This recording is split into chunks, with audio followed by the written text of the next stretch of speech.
بەراوی خوای گەورە سڵاوتان لەبێت بینەرانی بەڕێز و خۆشەویست کۆمیسیۆنی باڵای سەربەخۆی هەڵبژاردنەکانی عێراق بەردەوامە لە ئامادەکاری بۆ هەڵبژاردننی پێشوەختەی پەرلەمانی عێراق کەوا بڕیارە مانگیدا بەڕێوە بچێت. لە سەراستی عێراق زیاتر لە 3000 کاندید کێبڕکێ لەسەر 329 کورسی پەرلەمانی عێراق دەکەن. لە سەراستی هەرێمی کوردستانیش لایەنە سیاسیەکان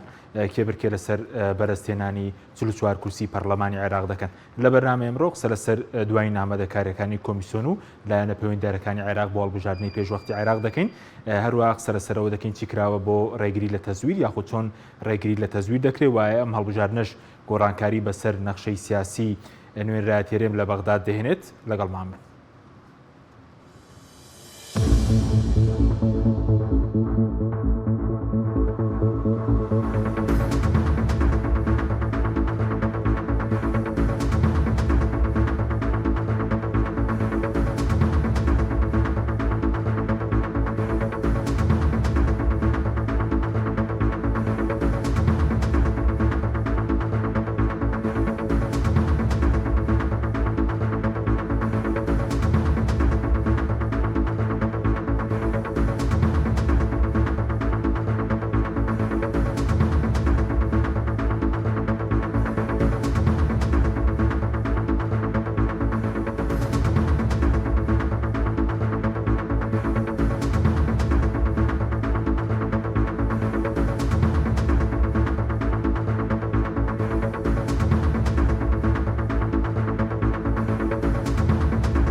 جارێکتر سڵاوتان لەبێت بینەرانی بەڕێز بۆ قسەکردن لەسەر ئەم پرسە میوانداری بەڕێز هاوژین عومەر ڕاوێژکاری سەر کۆماری عێراقمان کردووە. کاک هاوژین بەخێر بێن. سوپاس بەوامەدەمە. زۆر سپاس بۆ ێشکە. سوپاسان دەکەین. ئەگەر سەرەتا لەوە دەست پێ بکەین بە دیاریکراوی جیاوازی ئەم هەڵبژاردنە چ لە ڕووی بڵێن یاساکەیەوە بێت چ لە ڕووی کۆمیسیۆنێکی نوێ چ لە ڕووی سیاسیشەوە بێت ئەم هەڵبژاردنەی پێشوەختەی پەرلەمانی عێراق هەڵبژاردنێکی جیاوازە؟ بەناوی خوای گەورە و میهرەبان سوپاستان دەکەم جارێکتر کاک حەکیم کە ئەم دەرفەتەتان پێبەخشین و سوپاس بۆ بینەرانی بەڕێزی کەناڵەکە. لە ڕاستی دائمە لە بەرنامەکانی پێشووتر باسی هەستیاری و تایبەتمەندیەکانی ئەم هەڵبژاردنەمان کرد لە چاو هەڵبژاردنەکانی پێشووە. خۆی بۆ خۆی هەرەوەنە هەڵبژاردننی پێشوەختە ئەمە یەکێکە لە جیاوازیە گەورەکان کە دۆخی سیاسی عێراق واقعوە چۆنەڵێ ساختەیی پرۆسی سیاسی لە عێراق وە فشەڵی ئەو پرۆسە سیاسی کە دروست بوو بەهۆی ساختەکاری گەورە لە هەڵبژاردنەکانی 2010 پەرلەمانی عێراق ئەمانە موکەڵەکە بوو کە بەڕاستی وای کرد لە پاڵ کۆمەڵی قەیرانی تری وەکو دارایی وەکو نەبوونی خزمەتگوزاری و ئەو بێ ئاسۆیی کە لە عێراق بینرا مزاهرات دروست بوو واقعەکە بە مەگەیش کە هەڵبژاردننی پێشوەختە بکرێ و قەرارەکەش تەسبیت بوو. ئێمە پێشتر ئەو گومانانەمان دەبیست کە احتیمالی زۆری هەیە هەڵبژارن دوا بکەوێ بەڵام تەرکیزمان لە قەراری دەوڵەتە کردەوە ئەوە قەرارەکە تەسبیت بوو هەڵبژارنی پێشوەخت وەکو خۆی بەڕێوە دەچێت لە کاتی خۆیان لەو وەختی بۆی دیاری کرا بۆیە ئەمە خۆی بۆ خۆی جیاوازیەکی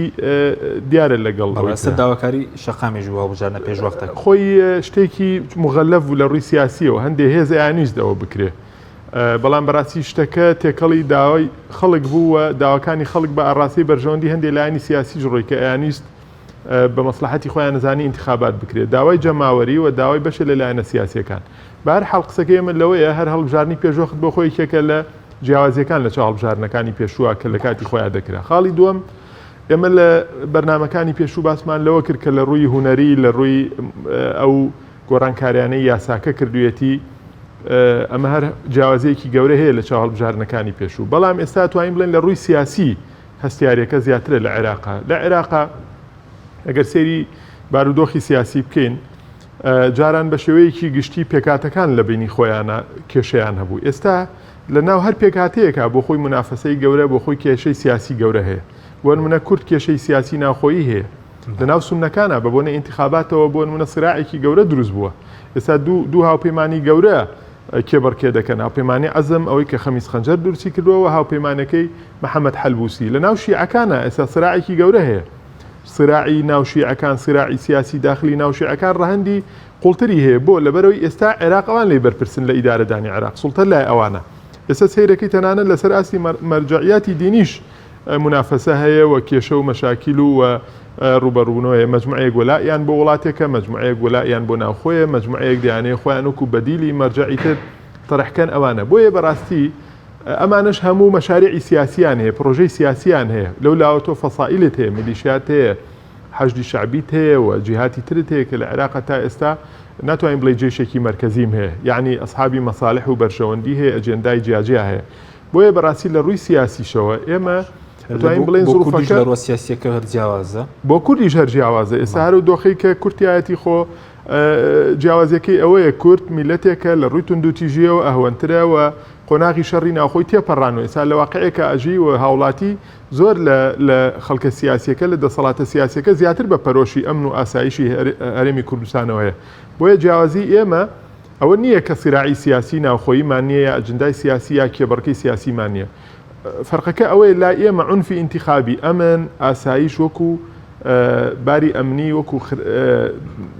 خواروی عێراق وەکو ناوڕاستی عێراق چۆنەڵێ نییە ینی دژوار نییە وێ ئەمە خەڵکی هەرێمی کوردستان خۆشیان گەیشتونەتەوە ئاستە کە جارێکی تر نابێ هەرێمی کوردستان ڕوبەڕووی ئەوە بێتەوە وەگەرنا لە ڕۆ سیاسیەکەوە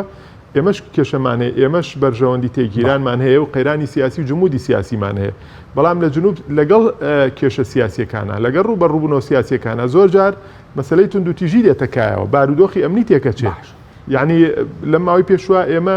سەرداوی سەرهەڵدانی توندوتیژی ئینتیخابیمان دەبینی کە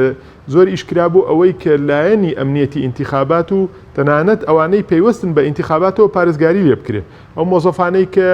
لە کۆمیسیۆن کاروباری ئینتیخابات بەڕێوە دەبن ئەمە دەبێت ئەمنیەتیان مسۆگەر بکرێت مەسەلەی مرەشەحین کە کارکتەرێکی گەورەی ناوپرۆسەکەن یعنی ئەمانە دەبێت چۆنڵێ ئەمنیەتیان بپارێزرێ بۆیە بەڕاستی ئێمە ئێستا لە عێراقا بە هەرێمی کوردستانیشەوە توانین بڵێن زروفێکی هەستیارمان هەیە زروفێکی سیاسی حساسترمان هەیە لە قۆناغەکانی پێشووتر لەم میانەیەدا انتخاباتی پێشوەختە بەڕێوە دەچێت بۆیە توانین بڵێن نەک هەر لە ڕووە فەنی لە ڕووە یاساییەکە و لە ڕووە لۆجستیەکە و لە ڕووی چۆنەڵێ پێشوەختی هەڵبژارنەکەەوە جیاوازیە بەڵکو لە ڕووی حساسیەتی وەزع سیاسیەکەشەوە ئێمە دەتوانین بڵێن ئەم هەڵبژارنە جیاوازیەکی هەیە لە ڕووی هەڵبژارنەکانی پێشووە ترسی سەرنەگرتنی بۆیە ئێمە زۆر جار لە لایەن بۆ نمونە موەسساتی دەوڵەتەوە سەرۆکۆزیران سەرۆکۆماری عێراق باز لەوە دەکرا کە ئەم هەڵبژارنە حساسەوە دەبێت هەموو لایەک لە ئاسی بەرپرسیارەکەی دابن سەبەبەکەی ئەوەی خوا نەخواستە ئەگەر پرۆسەی هەڵبژاردن شکست بێنێ یا بۆ نمونە بە ئاراستەیەکی خراپە ببرێ یاسەیتەرە نەکرێ بە سەریە هەڵبژاردنێکی باش و ئەوە نەبێت لە ئاستی تمۆحی هەموو لایەکدا بێت لە ڕووی نەزاهات و لە ڕووی کەمکردنەوەی تەزویر دوور نییە بە تایبەتی لە بەشێکی عێراقا شەڕی ناوخۆی لێ بکەوێتەوە چونکە سراعەکە سراعێکی سیاسیە قوڵە لە هەمان کاتا لایەنەکانی ئەو سراعە خاوەنی هێزی گەورن خاوەنی چەکداری گەورن خاوەنی میلیشیا و فەسائیلی چەکداری گەورن بۆیە بەڕاستی لە لێکترازانێکی بەسیتە بە تایبەتی لە ناو ماڵی شیعەیە کە ئەتوانین بڵێن لە عێراقا لە هەرسێ پێگاتەکەی کورد و عەرەبی سون و عەرەبی شیعە تا ئێستا شیعە بە دەرەجەی یەکەم لە ڕووی شەڕی ناوخۆ خۆی خاڵی نەکردوێتەوە بۆیە بەڕاستی ئەگەر ئەو هەڵبژارنە لە ڕووی حساسیەتەوە لە ئاسی مەسئولیەتیان نەبن هەموو لایەنە پەیوەندیدارەکانی عێراق و باڵادەستەکان و ئەوانەی کە ئەسحابی مەساڵحن لە ئاسی هەستیارەکەی نەبن ڕەنگە بارودۆخی عێراق لە بری باشکردنی بەرەو خراپتر باشە وەکو ئامادەکاری ئەوەندەی کەوە ئاگدار بن و لە ڕۆژان ڕابردووش لە سەرۆکایەتی کۆمار کۆبوونەوەی کۆمیسیۆن و نوێنە نێرتەوەیەکردوەکانی شەبوو ئامادەکاریەکانی کۆمیسیۆن بۆ هەڵبژاردنەکە چۆنن لە ئاستی ئەو چاوەڕوانیندا کاڵبژاردنێکی پاک و بێگەت بەڕێوچێت لە ڕووی یاساییەوە خۆتان نەزانن کۆمیسیۆنی هەڵبژاردنەکانی عێراق دیارترین دەستگایە کە لە ڕووی لۆجستی و سەرپەرشتی ئامادەکاری و لایەنە لۆجستەکانی هەڵبژاردنەکە دام و دەستگاکانی تر بەپێی علاقەی ئیداریان بەپێی سەلاحەتی دەستوری خۆیان ئیش لەگەڵ کۆمیسیۆن دەکەن بۆ نمونە ئێمە لە سەرۆکایەتی کۆمار و بەڕێز سەرۆکۆماری عێراق بۆ نمونە ئیش تەزویدیانەکرێت پاڵپشتیانەکرێت کێشەکانیان بۆ چارەسەرەکرێت کەوانیش بێ کێشەنین بەڕاستی و پرۆژەیان دەدرێتێ بۆ نمونە تیمی ئێستای کۆمیسیۆن کۆمەڵێ قازی بەڕێزن کە ڕەنگە ئەزمموی ئەمەلیان لە بواری هەڵبژاردن نەبوو بێوەکو کۆمەڵێک کۆمیسیاری تر کە لە دەورەکانی پێشوا بەشێکیان بە قەراری سیاسیات بوون ئەزممویان و بەشێکیان بە تەدەڕوش سەرکەوتبوون هەر لە ناو موسسەکەیە خۆیان لە ورد و درشت ئەویان هەبوو بۆیە ئەم ستافە پێویستیان بەوە هەبوو لە هەموو لایەکەوە بە تایبەتی دام و دەستگا معنیەکانی دەوڵەت سەرۆکایەتی حکوومەت پەرلەمان سەرۆک کۆمار یا سەرۆکایەتی کۆمار چۆنەڵێ دەستیان بگرن پاڵپشتیان بکەن و بربەستەکانی بەردەمیان هەڵگرن چکە بەڕاستی خۆیان بەتەنها ناتوانن لە ساحەکەی ئەو بکەن و معادلە گەورەکەی هەڵبژاردن بەتەنها پەیوەندی بە کۆمیسیۆنەوە نییە وەکو ڕەنگە دوایی باسی بکەین چونکە بەڕاستی معادلەیەکی فراوانە هاوڵاتیە گرێتەوە هێزە سیاسیەکان ئەگرێتەوە مجتەمەعی دەولیە گرێتەوە باڵادەستەکان ئەگرێتەوە لە عێراق ئیشی ئێمە ئەوەی چاودێریان بکەین پرۆژیان بێنێ و بربەستەکانی بەردەمیان هەڵگرین دوێنێ کە کۆبوونەوەمان کرۆ لە بڵین بە ڕێعایەتی سەرۆک کۆمار لە کۆشکی سەلام لە بەغدا و براشتان بەشدار بوو ئەتوانم بڵێم وەکو هاوژین یەکێک بۆ لە کۆبوونەوە هەرە گرنگەکان کە من تێیدا مرتاح بووم ڕاستە کۆبوونەوەمان هەبووە ڕەنگە زۆر پێی مرتاح نەبوو بێتی یعنی کۆمەڵێ تەمۆحت هەبووە کۆمەڵێ پرۆژەت داوە ئیمکانی تەطبیقی نەبووە پرۆژەیەکت داوە لە سا هەفتای وەرگیراوە لە سا 6 ئیمکان هەبووە بەپێ ئەو وەسیلانەی لەبەردەستە بەڵام دوێنێ ئەوەی ئەمە گوێمان گرتووە لە تیمی کۆمیسیۆن بە تایبەتی سەرۆکی کۆمیسیۆن کە بەپێی جەدوەلی عملیاتی خۆیان کارەکانی شەرح کرد ئێمە بەڕاستی بەشێکی زۆری هیوایەکی زیاترمان بە هەڵبژاردن بۆ دروست بوو لە ڕووی ئەو میکانیزم بوو ئیجراعات و ڕێکار و وەسیلانەی گرتویان نەتەبەر بوو ئەوەی هەڵبژاردن چۆنەڵێ بە ئاراستەیەکی باشا بڕوە ئێمە ناڵێن بنەبەرکردنی تەزویر بەڕاستی قسەمان سەر بنەبەرکردن نییە چکە لە کۆمەلگەیەکی وەکو عێراقیە ئەم هەموو ئەسحابی مەساڵح و ئەم هەموو تێگیرانی بەرژەوەندیە هەبێەوە ئاستێکی نزمی ڕۆشنبیری لای بەشێکی زۆر لە خەڵک هەبێ بە تایبەتی لە ناوخۆ لە عفوەن لە ناوەڕاست و خواروی عێراق یعنی ناتوانانی بڵێ تەزویر ئەوە ناوێ بەڵام ئێمە دەمانەوێت تەزویرێکی زۆر کەم بێ بەراورد بە هەڵبژاردنەکانی ڕابردوو بە تایبەتیش هەڵبژاردننی 2010 بەس کۆمیسیۆن ئامادەکاری چی کردووە پێویستە مەسەلەن لەسەر کۆمەڵێ ئاست ئێمە گوێمان لە ئەو بەڕێزانە بووە کە ئیش کراوە بۆ نمونە ئەوەی پەیوەندی بە هەرچی ئەجهیزەی بەکار هێنراوە هەبێ لە کۆمیسیۆن لە پرۆسەکەیە پرۆسی هەڵبژاردن بە ئەجهیزەی تەحقوقەوە بەهی بژاردنەوە بەهی دەنگدانەوە هەموو ئەوانە دووجار محاکاتی بۆ کراوە هەردوو شەریکەکە شەریکەی فاحیسە کە شەریکەیەکی ئەڵمانیەوە شەریکە چۆنەڵەوانەی دروستکەری ئەجهیزەکانن هەردووکیان لەسەر خەتن و هەردووکیان ئامادەن بۆ هەر مەترسیەک لەسەر ئەوە بێەوە دووجار محاکات کراوە دووجار تێستی ئەم قەزەیە کراوە لە کۆمیسیۆنا جاری دووهەم بەپێی تەقاریرەکان هەرچی کێشەکانی جاری یەکەم هەمووی چارەسەر کراوە ئێستا موشکیلە لە ئەجهیزایان نییە کە چۆنەڵێ ترسیان لەوە بێ بڵێ وەڵاهی ئێمە هەزارها ئەجهیزەمان هەیە کە ترسی ئەوەی هەیە هاک بکرێ یا ترسی ئەوەی هەیە لە کار بکەوێ یا ئەم شتانە لەسەر ئاستی ئەجهیزە ئەمە لەسەر ئاستی ئەو ئیجراعاتانەی کراون بۆ فۆرمی دەنگدان ئێستا ئەو فۆرمەی ئێمە پێیان ڕاگەاندوین ئەو فۆرمەی کە تۆ دەنگی لەسەردەی ئەو فۆرمە وەکو پارە دروست کراوە کۆمەڵی ممەیزاتیە ڕاستە ئێمە ڕەنگە وردەکاری لایەنە هونەریەکەی نەزانین ئێمە لە ئوسوڵی قەزیەکە قسە دەکەین وەکو سەرۆکایەتی کۆمار وەکو تیمی ڕایشکاران کە چاودێری قەزیەکە دەکەین ئەمانە کراون بۆ نمونە لەسەر مەسەلەی هەر ئەوەندە کۆمیسیۆن بڕیاریدا کە هەڵبژارنی دەرەوە نەکرێ لەم کاتەیە بڕیارێکی زۆر جەریئانە زۆر حەکیمانە بوو کە بەشێکی زۆر لە تەزویرات لە هەڵبژارنەکانی دەرەوەیە لە انتخاباتی دەرەوەیە کرا ئەمە خۆی بۆ خۆی شتێکی گرنگ بوو وەکو ئامادەکاری کراوە مەسەلەی نازحین و ڕاگوازرا و مهاجرین بەڵێ ئەو لە هەموو عێراقا لە سنووری هەرێمی کوردستانە پێم وابێ نزیکی 20,000 کەس کە دەتوانێت ناوی هەیە دەنگ بدا ئەمە خۆی بۆ خۆی ئەتوانین بڵێ لە کۆمەڵی جەبهەوە ئیش کراوە بۆ ئەوەی ئەم هەڵبژارنە کەم و کورتی کەمتر بێەوە کلێنەکانی تەزویر بگیرێ بۆ نمونە مەسەلەی کارتی دەنگدان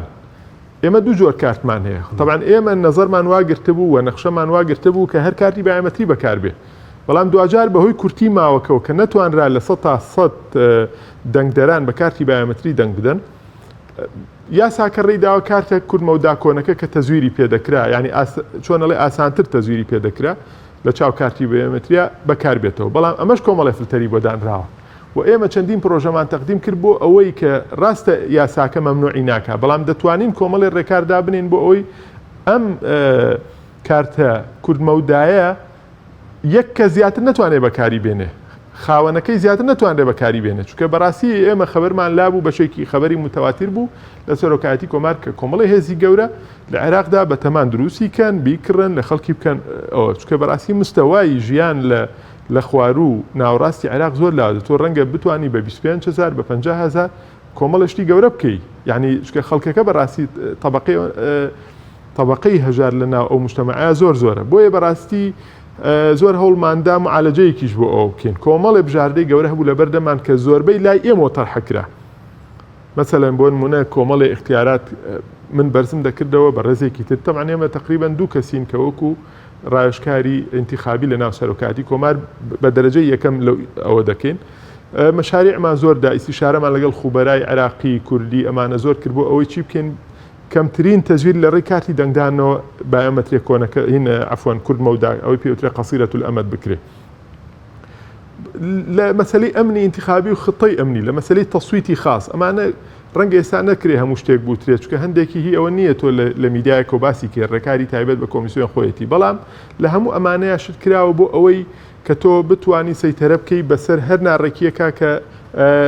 ئەگەر هەیە ڕوبەڕووی هەڵبژاردن کا یا کۆمەڵێ هێز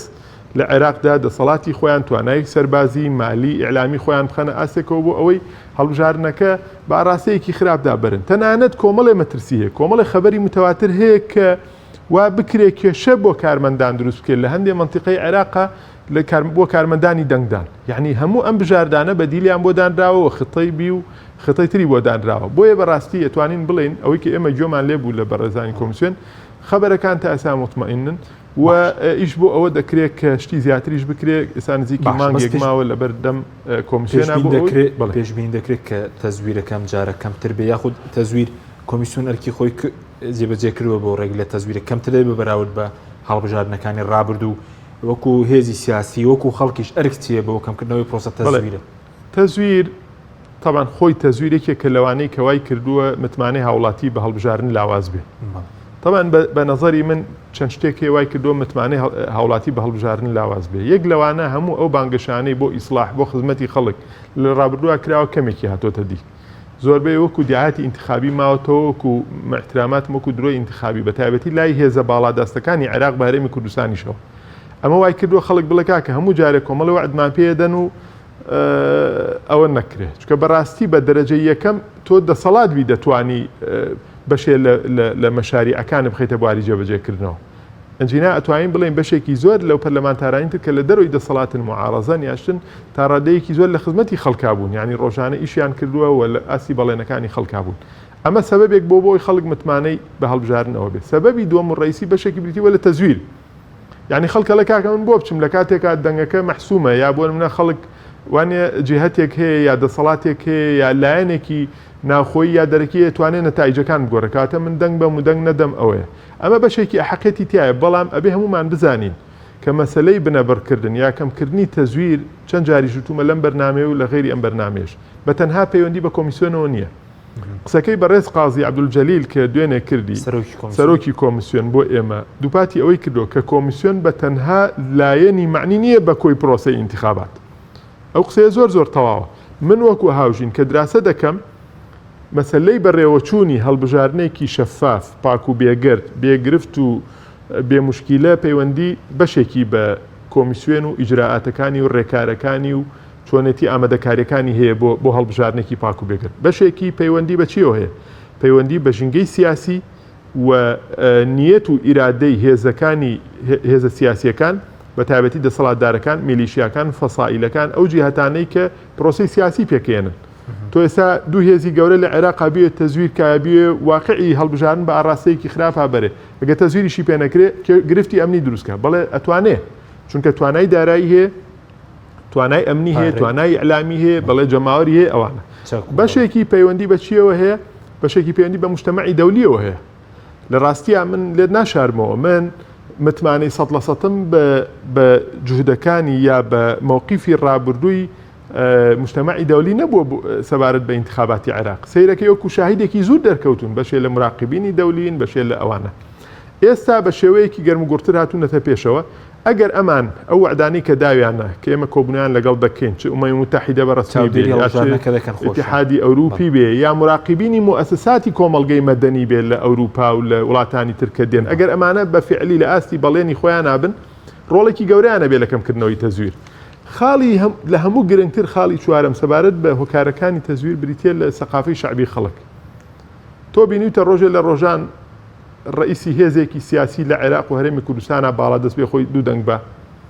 جێگرەکەی بێ دوو دەنگ بە، مەسئولێکی گەورە سەرۆکی حکوومەتێ بێ دوو دەنگ بە، یەکێکی کێ کردێتی. ئەمانە لە تەزویری مەیدانیە، تەزویری ئەلکترۆنی ناڵم کەەوە لە ئاستی باڵا و لە ئینەکرێت. تەزویری مەیدانی خەڵکی سادە کردوێتی، خەڵکێک ئەوانەی کە زیمەی خۆیان ئەفرۆشن کە خەڵکێکی مەبدەئینین ئەوانە. بۆیە سەقافەی شعبی تا بەرزتر بێ، وانە تا نسبەی ڕۆشنبیری و هۆشیاری بەرزتر بێ لە ناو کۆمەڵگەیە ڕێژەی تەزویر ئەوەتر دەبێت. کەسێک کە بینیوە لە ئاستێکی سەقافی بەرزا بچێت دوو دەنگ بە نایدا. بۆیە بەڕاستی بنەبەرکردنی تەزویر بەشێکی پەیوەندی بە کۆمیسیۆن ئەڵێ ئەمەم کردووە، ئەگەر خەلەلی تێدا وەرن کاکە پێم بڵێن خەلەلەکان چێ، ئیمکانی ئەوە هەبێت چارەسەرێکە. من بەشەکەی خۆم تەحملی مەسئولیەتەکەم، بەڵام بەشێکی تر کە پەیوەندی بە منەوە نیە، پەیوەندی بە کۆی ژینگەی سیاسیەوە هەیە، پەیوەندی بە ئەجیزەی دەولەوە هەیە، پەیوەندی بە مەسەلەن وەزارەتە معنیەکان. ئێستا بۆ منە وەزارەت هەیە ئاسانکاری ناکات بۆ کۆمیسیۆن. بۆچی بۆ ئەو مۆزەفانی کە نایەن هاتۆتەوە وەکو مۆزەفی اختراع، وەکو کارمەندی ڕۆژی دەنگدان، ئەرقەلیان بۆ دروستەکەن. ئەرقەلە دروستکردن بۆ ئەم مۆزەفە کەلانی کەم پێویستی بە 10 ڕۆژ ڕاهێنان هەیە، ئێمە کێشە بۆ پرۆسەی انتخابات دروستەکە.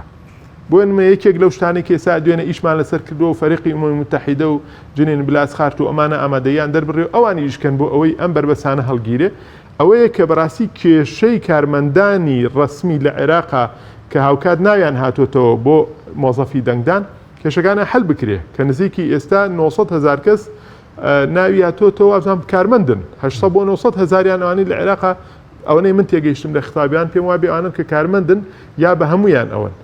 بۆیە بەڕاستی هەموو ئەمانە وا دەکەن کە ڕۆڵیان هەبێ لە ناو پرۆسەی هەڵبژاردن، چ بەباری باش بەڕێوەچوونی یا چ کێشە دروستکردنی. بۆیە ئێمە هەر لە بیدایەتەوە ئیشمان بۆ ئاڕاستەیە کردوە کە هەموو جانبەکانی پەیوەندیدارن بە کۆمیسیۆنەوە بە پرۆسەی هەڵبژاردنەوە ئاسانکار بن و دەستبارگر بن، چ وەزارەتێک، چ سەرۆکایەتی حکوومەت، چ سەرۆکایەتی کۆمار، وەچێ هێزە ئەمنیەکان، وەچێ هەر لایەنێکی تر وەکو هێزە سیاسیەکان. ئەوەی کە کۆمیسیۆن ئێستا بە ئێمەیان وتووە دوێنێش تەکیدیان لێ کردەوە، ئەوان ئامانجێکیان هەیە. ئامانجەکە ئەوەیە کە پارێزگاری لە متمانەی هێزە سیاسیەکان و مرەشەحین بکەن. ئەڵێ باری لۆجستی و کاروباری فەنیمان بە ئاڕاستەیەک ڕخسووە. ئەو ترسانەی کە لای هێزە سیاسیەکانەوە لای مرەشەحینە، ئێمە لە چارەسەری ئەو ترسانەوە دەست پێ بکەین. کۆمەڵی ڕێکاری هونەریان باس کرد چۆن مامەڵە ئەکەن لەگەڵ ئیعلانکردنی نەتیجەیە، چۆن ئەم پاڵیوراوە متمانە پێ دەکەن پێشەوەی ئیعلانی نەتیجەکرێن نەتیجەکەی خۆی وەرگێ بە ئەلکترۆنی و بە وەرەقیش. بۆیە بەڕاستی هەموو ئەمانە ئەوە کراوە و نیەتێکی خێر ئەبینرێ لای کۆمیسیۆن، بەڵام دوجار کۆمیسیۆن لە سەتی معادلەی هەڵبژاردنیە دووبارێکەمەوە و هەموو هەنگاوەکان بریتینین لە هەنگاوی لۆجستی، لە یاساییەوە دەست پێەکە، لە سیاسیەوە دەست پێەکە. بۆیە هەڵبژاردن لە دوجارە پەیوەندی بە قەراری سیاسیەوە هەیە، بڕیارێکی سیاسیە بەر لەوەی بڕیارێکی فەنی بێ.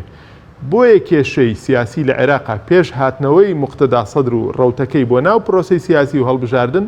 ئەگەرێکی زۆر هەبوو انتخابات دواب بکەوێت ئەویش کۆمەڵی ڕەنگە ینی ئەسبابی خۆی کە ڕەنگە لێرە مەجال نەبێ باسیکەین بۆیە لە نەتیجەیە هەڵبژاردن بڕیارێکی سیاسی واقعێکی سیاسی وەک لە فەنی بێ هیچ کاتێک کۆمیسیۆن نەیوتووە بە بۆنەی ئێمەوە هەڵبژاردن دوا دەکەوێت بەڵام بە بۆنەی ڕەوتی سەدرەوە کە مقاتعە دەکات یان بڕیاری مقاتعی دابوو ئەمانە ئەوە دەکرێت بۆیە بەڕاستی ئەتوانین بڵێن کۆمیسیۆنیش چای لەوەیە و ئێمە زۆریش پێمانوتن کە نابێ ئەوان هەر ڕەهەندی قەزایی بە حکمەوەی خۆیان قازی بەڕێزن لە نوسوس و لە دەقەکانەوە لە واقع میسالێکەوە سەیری پرۆسەکە بکەن و هەر لایانی فەنی لەبەر چاو بگرن چکە وتومانە ئێمە لەبەردەم گرفتێکی سیاسیان با دوایی عسا سیاسیەکە دارە سیاسیەکە لەسەری ئێوەیان نشکێتەوە ڕەنگە لە بیدایەتەوە تۆزێکی ینی حیواری زیاتریان پێویست بوو بێ بۆی کە لە واقع سیاسیەکە بە تاواتی تێبگەن چونکە تۆ انتخابات بۆ کێ دەکەی بۆ منێ دەکەی وەکو حیزبێکی سیاسی بۆ جەنابتێکا وەکو مڕەشەحێ انتخابات ناکرێ بۆ معادلەیەکی تر لە دەرەوەی بەشداری خەڵک ئێستا هەندانی پێویستەیە لەلایەن کۆمیسیۆن خۆی بێ لە ڕێی ڕیکلام بێ یاخود حیزبە سیاسەکانی شەبێت جۆرێک لە ساردێگەر هەش بێت یاخود چی بکرێ بەوەی کە زۆرترین هاوڵاتی بەشداری بکات چونکە ئێستا کۆمیسیۆن باز دەکە وەکو وەرگرتنەوەی کارتی بایۆمەت بڵێن کارتەکە 7 میلیۆن کەس لە کوی 25 میلیۆن کارتیان وەرگرتوتەوە کە لە 170 زیاتر ئەمە ڕێژەیەکی باشە پێشبینی دەکرێت کەم جارە خەڵک سەرڕایەوەی کە پێشتر تەزویرگەم جارەش ڕوو بکات خۆی دوو جۆر ساردیە ساردێکیانەوەی پێشوو باسمان کرد کاک حەکیم کە پەیوەندی بەو تەرەتوبات و کەڵەکەبووی پێشووە هەیە کە بەهۆی گرفتی سیاسی و نەبوونی خزمەتی خەڵک و وەعدی ناڕاست و ئەو کێشە خزمەت گوزاری و سیاسیانەی کە هەبووە تەزویری جوایان کردووە کە متمانەی خەڵک لاواز بێ ئەمە وەکو شتێکی ئەساسی جۆرێکی تر کە ئەڵێ بەشداری ناکەین ئەم جۆرە جۆرێکی وەقتیە ئەگەر لە ڕووی سایکۆلۆژیۆ سەیریکە یا سەیری هەموو هەڵبژاردنێ بکەی چەند مانگێک پێش بە ڕێوەچوونی هەڵبژاردن زۆر کەس هەڵە سێر لەبەر خۆی کاکە من بەشداری ناکەم کاکە ئەوە ناکەم کە دوایی لە ڕۆژی هەڵبژاردن سەیرەکەی لە پێش تۆ دەڕوا ئەم جۆرەیان قابلی تەغیرە ئێمە هیوادارین ئەوەی پێشوش یعنی بەڕاستی هاوکاری ئەو هێز و کەسایەتی و دام و دەستگایانە بن لە عێراقدا کە خێریانەوێ بۆ وڵات بە لە هەرێمی کوردستانیشا کە خێریانەوێ بۆ هەرێمی کوردستان کە داوا دەکەن خەڵک ئەوە بکات دەنگەکەی خۆی بدا بۆ ئەوەی وا بکەن بە هەموو لایەک بەشدارێکی کارە هەبێ بۆ ڕاستکردنەوەی واقعی سیاسی خوار لە عێراقش و لە هەرێمی کوردستانیشا ئێمە یەکێک لە کێشەکانمان ئەوەیە تا ئێستا خەڵکمان تا ئەم دقیقەیە بە تەواوەتی تێکەڵی ژینگەی انتخابات نەکردووە شتێکی طبیعیە تۆ پێشەوەی ئێستا هەموو کایەک هەموو پرۆسەیەک لە ژیانە ژینگەی خۆی هەیە تا نەتوانی ژینگەکەی بۆ دابین نەکەی ناتوانی پرۆسەکە بە سەلیمی بەڕێوەبەری بۆ نمونە خوێندن پێویستی بە ژینگەی خوێندنە ئێستا بۆچی لە وڵاتی ئێمە خوێندن زۆر جار بەرهەمی نابێ یا کارکتەری گەورە دروست ناکە لەبەرەوەی ئێمە ژینگەکەمان ژینگەی خوێندن ژینگەی هەڵبژاردنەکە چیەکە دەبێت ژینگەی هەڵبژاردن ئەوەیە ئەو خەڵکە نەگەوە ئێستا بەشێکی زۆری کۆمەڵگەی کوردی چۆنەڵە ئینتیمای سیاسی هەیە یعنی لە ژێرباری مەسەلەن تەسیراتی سیاسی لایەنێک کەسایەتیەک ئەو شتانە هەیە کە تۆ داخلی حملاتی انتخابی دەبەی کەشەکە بەعام ئەبێ بە کەشی انتخابی تۆژەبی ئەگەر بە قەناعەتی گشتی نابی لەژێر تەسیری ئەلامە ناوی بەڵام ڕەنگە کۆمەڵێک هەیە بە بۆنە ئینتیمای حیزبی ئەوە دەکا خۆی و ماڵ و مناڵی ئەم هێزانەی هەرێمی کوردستان بەشێکی زۆری کۆمەڵگەی کوردی ئەندامی ئەوانن بۆیە ئەمە ئەوەی هەیە تەسیری ئەلام ڕۆڵی هەیە مەسەلەن زۆر جار تۆ نیەتت نییە دەنگ بدەیت ئەمە بە خۆمان بینیمانە دراوسێکەت خزمەکەت نارێکی سیاسی توێ کە سەیرەکەی ئەو پێش تۆ دەڕوا تۆ ینی لە ناری سیاسی ئاچی ئەڵیگاکە چۆن ئەوەی کرد منیشەچم دەنگەکە دەدەم بۆیە ئەگەر ئێستا ئێمە کە خەڵک تەلەفۆنمان بۆ دەکا ڕوومان لێ دەنێ پرسیارمان لێ دەکا هاوڵاتی ئاسایی هەبوو تا دوێنێ منتەمینەوە بۆ هەڵبژاردن ئێستا کە بەرەبەرە داخلی ژینگەی هەڵبژاردن لە هەڵبژاردن نزیکە بیتەوە ڕۆژانە تەلەفۆنمان بۆیە کاگاژین مەسەلەی کێشەی کارتم هەیە چۆن وەریگرم و کارتەکە مون کردووە چی بکەم و ئیجراعات هەستەکەی خەریکە بەرەبەرە لە سەرەتای ئەویان کە خەڵک ئەها چۆنەڵێ گەرم و گوڕەیەکی تێ بچێ بۆ مەسەلەی ئەو ئیلتیزامانەی کە هەیەی لە ڕووی کارتی دەنگدان لە ڕووی تازەکردنەوە لە ڕووی گەڕان بە دوای ناویە لە ڕووی گەڕان بە دوای شوێنی دەنگدانە بۆیە بەڕاستی ئێستا ئەوە هەیە ئەوە بەشێکیان ئەوە لەگەڵ نزیک بوونەوە لە هەڵبژاردن و دەست پێکردنی ڕکلامەوە ئێستا حیزبەکان تر لە ئەمڕۆ دوێنەوە هەنێکیان دەستیان پێ کردووە ئەوە دەکەن ئەمە خەڵکێک گەرم دەبێتەوە چکە جاری وایە تۆ بە حەزی خۆت نییە تۆ حەزێکی سیاسی تێ بەڵام چۆن ئەڵێ ئیهمالیەکت هەیە لە چوون بەرەو دەنگدانە بەڵام کە سەیرەکەی نارە سیاسیەکە دەوێت ئەوە دەکەیت ئیعلامیش ڕۆڵی گەورەی هەیە ئەگەر چی کۆمیسیۆن وەکو قسەی ئەخیرم لە بیدایەتەوە ئێمە ڕخنەیەمان لیان هەبووە خۆیان بەشدار نەبوون لە دروستکردنی ئەو ژینگەیە کۆمەڵی قازی بەڕێز بوون ڕەنگە لە مەجای انتخابات ئیشیان نەکردبوو شخصیەتی ئەعلامی نەبوون زۆر ئەو کەمترین دەرکەوتنیان هەبوو ئەمەش ڕۆڵی هەیە ئینشاءڵڵا لەگەڵ نزیک بوونەوەیە ئێمە تەسەورەکەین کە خەڵک تۆزە گەرم و گۆڕی تێ بکە سپاس دەکەم بەڵێ بینەرانی بەڕێز ناوپەڕێژ کورت و دەگەڕێنەوە وڵاتەن لەگەڵمان بمێنەوە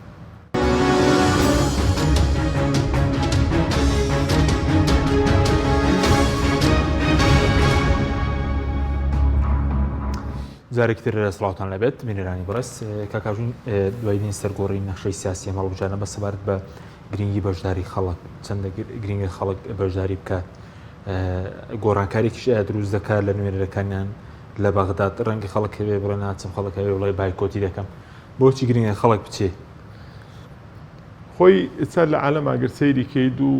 هەیە ئایا واجبە دەنگدان بکرێ یا وەکو مافێک تۆ ئەوە دەکەی یعنی اختیاری لەوەی ئەم مافە ممارەسە بکەیان نا من شارەزایی مثل قانونی هەڵبژاردننی یا دەستوری هەموو وڵاتان نیم بەڵام ئەوەی لە سیاقاتی ڕسمیە بیستومە هەندێک وڵات هەن لە جیهانە باز لەوە دەکەن کە تەسوید وەکو واجب ئەوە کراوە تۆ نەچی تەسوید بکەی ئەوە ڕوبەڕووی یاسا دەبیتەوە بەشداری دەنگدان بکەی ئەوە ڕەنگە مبالغەی تیا بێ یا ژینگەی کۆمەڵایەتی سیاسی ئەو وڵاتە چۆن ئەوەی لێبەرهەماتەوە شتێکی ترە بەڵام دەنگدان مافێکە تۆ و دەستوری ئیقراری بەمە کردووە یعنی هیچ کەسێ ناتوانێت لە عێراقا هیچ بەندێ هیچ ڕێسایە هیچ یاسایە هیچ تعلیماتی ئیقرارکە کە ببێتە مای دروستبوونی بربەز لەبەر دەم هاوڵاتیەکی عێراقی خاوەندەنگ کە بچێ دەنگەکەی بە تۆ مافێک هەیە ئەم مافە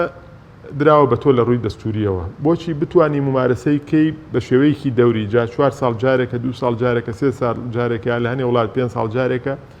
بۆ ئەوەی کە نوێنەری دڵخوازی خۆت لە موەسسەیەکی معنی ئەنجومەنی پارێزگاکانە پەرلەمانە ئەنجومەی نوێنەرانە کوێیە هەڵبژێری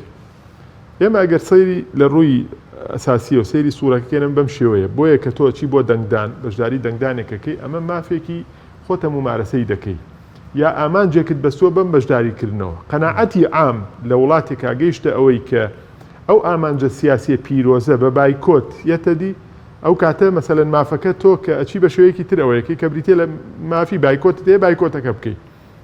ئێمە کە سەیری واقعی عێراقەکەین بەڕێزان ئێمە لە دوو قۆناغمان بینیەوە قۆناغی هەڵبژاردنمان بینیەوە قۆناغی شەڕمان بینیەوە شەڕی ناوخۆمان بینیوە ئێستا من پێشتر باسم کرد لە عێراقا خۆمان واقعەکە دەبینین کە جاریوە داشەنیشین ئێمە کە لەو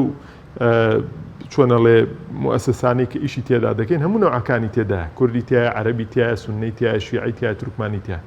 لە هەر سێ مکەوینە دیارەکەی عێراق کورد و عەرەبی سوننە و عەرەبی شیعە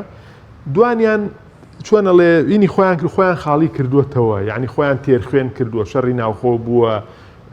بە هەر بارێکا بووە ئەوەیان کردووە ئێستا بۆیە سوننەش و کوردیش گەیشتونەتەوە قەناعەتەی کە بەکارهێنانی هێز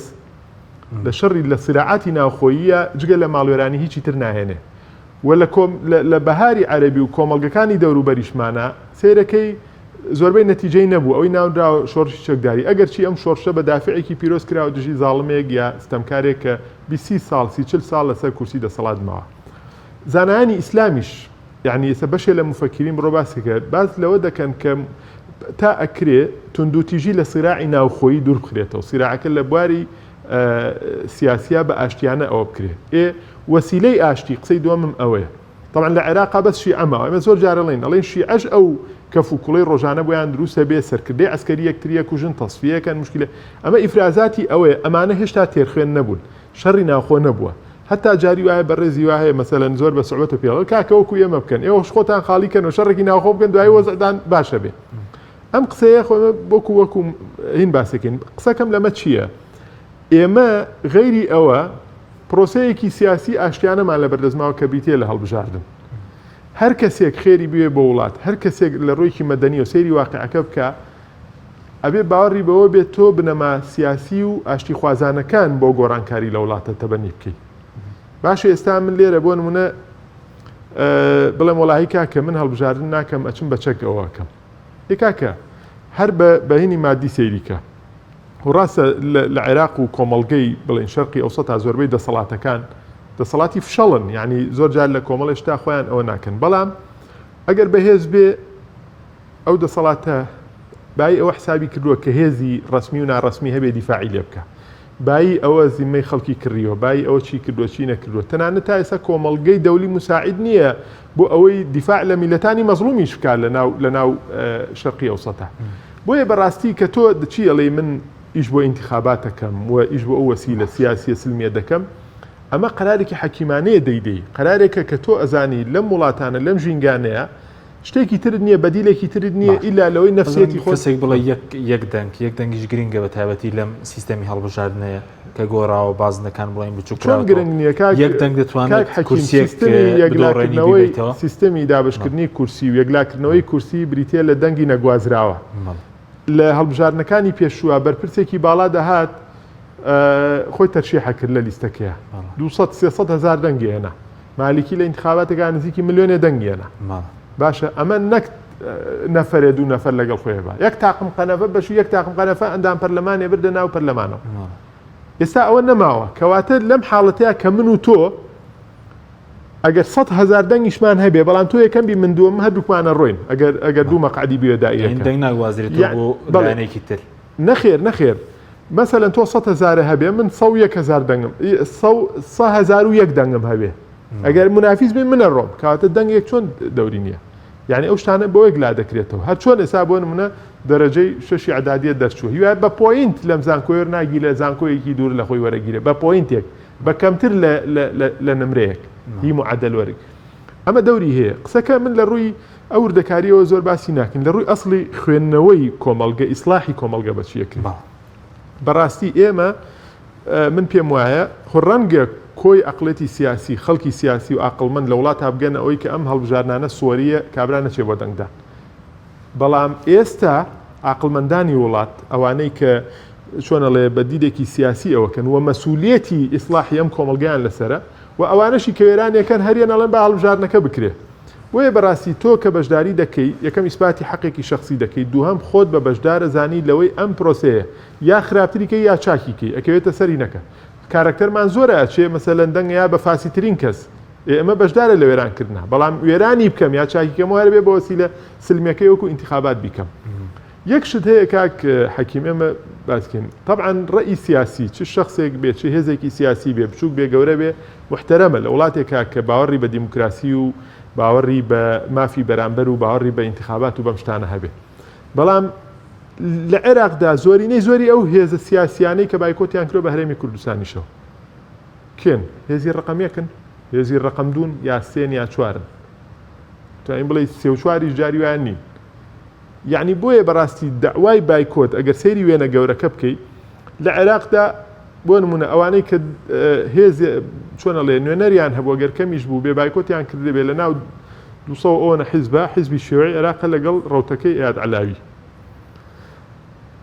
حزبی شیوعیش پێم وایە بێ سێ ئەندامیان هەبوو لەگەڵ سائیرون دابەزی بوون لەگەڵ جەماعەتی مقتەدا سەدرەوە بوو لە کاتی خۆپشاندانەکانە ئینسیحابیان کرد ڕائید فەهمی و ئەو مەجموعە بۆیە بەڕاستی تا ئێستا ئەوانەی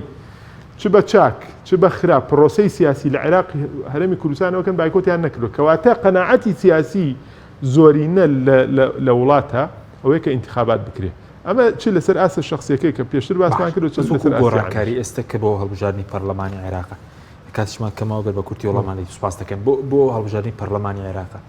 دەکرێت سەهاوڵاتی کوردستان بەدەنگەکەی گۆڕانکاری لە نوێنەرایەتی بکات یاخود چێ بنێرێتە بەغدا لە پەرلەمانی عێراقدا کوشی لێ بکات دڵنیا بن کاک حەکیم هەموو دەنگێک گۆڕانکاری دروست دەکا ئێمە نابێ هاوڵاتیەک بین سلبیانە بیرکەینەوە بۆ نمونە من چاوەڕێ بم تۆ ژیانم بۆ خۆشکەی خی گەورە دەفەرمێ إن الله لا يغير ما بقوم حتى يغيروا ما بأنفسهم ئەمە تعبیر لە معادلەیەکەکە دەبێ خۆم لە پێش تۆ بەشدار من لە خۆشکردنی ژیانی خۆمە اینجا لە فرێدانی پاشەڕۆیەکی ماڵەکەم بێ کە لەبەر دەرگا دایەنێم شارەوانی دێ ئەم بۆ ئەوە دەکا شارەوانی نایە ماڵەکەم بۆ گسگا بێ من خۆم ماڵەکە گسگ من پاکێمەوە و وانە ئەویش لە شوێنێکا ڕۆڵی من کۆتایی پێ ڕۆڵی ئەوە دەبێت پرۆسەی سیاسیش ئاوایە پرۆسەی سیاسیش ڕۆڵی تۆ ئەبێ چی بێ ئەبێ فڕێدانی کۆمەڵێ پیسی بێ کە لە ناو واقعی تۆیە هەیە وەکو چۆن لە ماڵەکە تا پاشە ڕۆ پیسی و پۆخڵەواتەکانەوەکەی پرۆسی سیاسی بۆ چییە؟ پرۆسی سیاسی ئەفۆن هەڵبژاردن بۆ ئەوەیە تۆ کە نوێنەری من بووی لە 4 ساڵی ڕابردووە ئەگەر سەرکەوتوو بووی متمانەت پێ بەمەوە ئەگەر سەرکەوتوینەوە بتگۆڕمەوە ئێ دەبێ بچی ئەمە بکەی وە بەڕاستی هەموو دەنگێکیش لە عێراق بێ هەرێمی کوردستان بێنی خۆی هەیە بۆیە ئێستا ئەگەر سەیریکە ئێمە وێنە گەورەکە زۆر جار دەبینین لە عێراقەوە ئەو هێزانەی کە واقعی چۆنە لێ نەیانتوانێ و لە ئاز متمانەی خەڵکابن لە عێراقە ئاگامان لێ خەریکی سەرە لەقێن خواخوایانە ئینتیخابا ڕۆژێ دواب بکەوێت خواخوایانە کە لێ نەگەی بێت لە کاروباری کۆمسیۆنە بۆ ئەزانن کە هەڵبژاردن دەنگ ئەتوانێت گۆڕانکاری دروستکە ئێستا من ناوی کەس نایەنم بە حکمی ئێستا من لە موقعێکی ڕسمیان و بێلایەنانە قسە دەکەین تۆ سەیری کە لە ناو نوێنەرانی کووردا با ئێمە بێنە سەر بوارە کوردیەکە چەند کەس لە خزمەتی خەڵکا بووە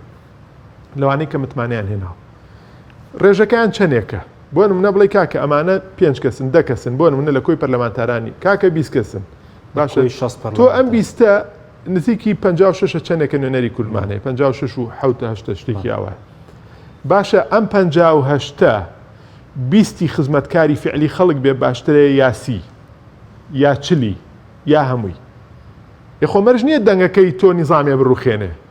بەڵام خۆ ئەتوانێت باشەکە بکا بە باشتر خۆ ئەتوانێت بازنەی باشەکان گەورەکە یعنی بەڕاستی ئێستا تۆ ئەچیتە موقعەکەەوە سەدان داوات بۆیە خەڵک داوای تەعیناتەکە داوای خۆشکردنی ژیانەکە داوای ئەوە دەکا لە بەرامبەرە مەسەلەن کە تۆ دەچی خزمەتی خەڵکەکە ئەوێ و خەڵکەش بزانێ کە دەبێت خۆیشی ڕۆڵی هەبێت لە ناردنی خەڵکی باش بۆ ناو پرۆسەی دەوڵەتداری بۆ ناو پرۆسەی سیاسی لە ئەوەیە ئەربەکان قسەیەکی جوانی ئەگەر خەڵکی ئیسلامی ئەوە لەگەڵینەکە باوەڕی بەوە نەبێت سیاستکە و کاتە نازانم خەڵکێکیان بۆ دائەنێن وانە لە دەروی بازنینەکە کە مهتەم نەبێ بە ئیش و کاری ئەوان و ئەمە گەر قسەکە من بچووکەمەوە لەسەر بازنی ئینی ئیسلامی خۆمان ئێمە وەکو ئیسلامیش با بڵێم ئەم خیتابم بۆ ئیسلامیەکانە کە من وەکو ئەو ژینگەی کە تیاژی ئەم خیتابەکەم ئاڕاستی تاکی مسلمانانەکەم لە هەرێمی کوردستان تۆ بە هەموو دەقە پیرۆزەکان دقی قورآن دقی سنة تۆ مکلفی بە ئینکاری منکر بە ئیسلاح لەسەر زەویە ئەگەر چاکەیەک هەبوو پەرەی پێبی باشە ئەگەر خراپەیەک هەبوو بە پێی توانای خۆت شەرعەڵێ دقە پیرۆزەکانە لێ گۆڕانکاری تیا بکە بە چی وەسیلەیەکە کرێ بە چی وەسیلەیەکە کرێت تۆ کابراایك بۆ نمونە دوو لە ڕووی بینەران دزیەکە ئەبێ بچی بە قانون ئەوەی بکەی خۆ خۆت هەڵ ناکوتیتە سەری بە تێڵایەکەوە بڵێ وڵای کاکەوەکە ئەمە بەڵگەکانە ئەم نەفرق ئەوەی کردو ئینکاری منکر کردو دزیەکە کەمتر کردوێتەوە لە کۆمەڵگەیە لە ڕووی سیاسی شەروایە تۆ ئەدەبێ ئەوە بکەی کەس دانەنیشێ بە دیار دەعوایەکەوە بە دیار قسەیەکەوە کە ئەم قسەیە کەسێک دەیکا خۆی چۆنەڵێ لەو ژینگە مەسئولانەیان نەژیاوە من حیزبێکم بەشداری پرۆسەی سیاسی نیم پێگەی سیاسیم نییە دەنگدەرم نییە کورسیم نییە مەسئولێتی ئەو وڵاتە و خەڵکی وڵاتە لەسەر شانم نییە نەگەیشتمەتەوە ئاستە ڕۆڵێکی سیاسیم نییە ئێکە بایکۆتەکەی بایکۆتی تۆ زۆر جیایە قسەکەی تۆ زۆر دوورە لە ڕواقعێتۆ لە چاو قسەی هێزێکی سیاسی وانە کە لە ڕووی مەسئولێتەوە قسەکە دەکا کە خۆی لە ناو عمقی قەزێکەیە بۆیە بەڕاستی دەنگ ئەوە دەگۆڕێ هیچ نەگۆڕێ ئەوەیە کە تۆ چووی ساحت لاوە لە هینی خۆت بۆی کەسێکی تر دەنگت بۆن باشە بەس ئەم هەڵبژاردنە بۆ هەموو هاوڵاتیان گرینگە کە بۆ پەرلەمانی عێراقە بۆ نمونە مەسەلەی موچەی تێدایە مەسەلەی نەوتی تێدایە مەسەلەی خاکی تێدایە مەسەلەی پێشمەرگەشی تێدایە ینی گرینگە وابەستەی بە ژیانی خەڵکەوە یعنی ئەو یاسانێکە لە پەرلەمان دەدەچن بە یاسای بودجەشەوە گرینگە بۆ هەمووان هەموو شتێکا گیان گرنگە ئێستا وڵات بریتە لە چی وڵات ئێستا لە منزومەی قانونی لە منزومەی سیاسی لە منزومەی ئیداری لەم شتانە پێگاتوە کۆمەڵگەی تۆ بە هەموو چاکی و خراپەکانیەوە وانی ئەو کۆمەڵگەی ئەوروپایی کە خەڵک ئێستا بۆی ڕاکا و هیجرەتی بۆ کاڵێوانیە دیموکراسی تێدایە ئاشتی تێدایە خزمەتگوزاری تێ ئەویش منزومەیەکی نییە لە منزومەکانی تۆ زیاتر بێ هەر منزومەی قانونی هەیە دادگاکانی هەیە حکوومەتی هەیە پەرلەمانی هەیە چی هەیە وانە تۆش هەتا ئەم بنەمانە بەس ڕۆڵێکی وێ چاکی بکەی بەچی چاکە کرێ خۆ خەڵکی لە ئەسمان بۆ نانیتە خوارەوە ئەمانە بە ئینتیخابات چاکە کرێ بە زەختی جەماوەری چاکە کرێ دوجار تۆ کە ئەوەت کرد اینجا ئەو نوێنەرانێک تۆ کە باش نردوتن لە شوێنی خۆیان ئەوە دەکەن خەڵکی دەستپاک بنێرە خەڵکێک بنێرە زیمەی نەفرۆشێ خەڵکێک بنێرە نیشتیمان پەروەەر بێ خەڵکێک ئەوە مەکە من کە ئەچم دەنگەدەم بە کەسێک نیشتیمان پەروەەر نییە هەزارشی لەسەرینی خۆمە گرنگی هەیە کاک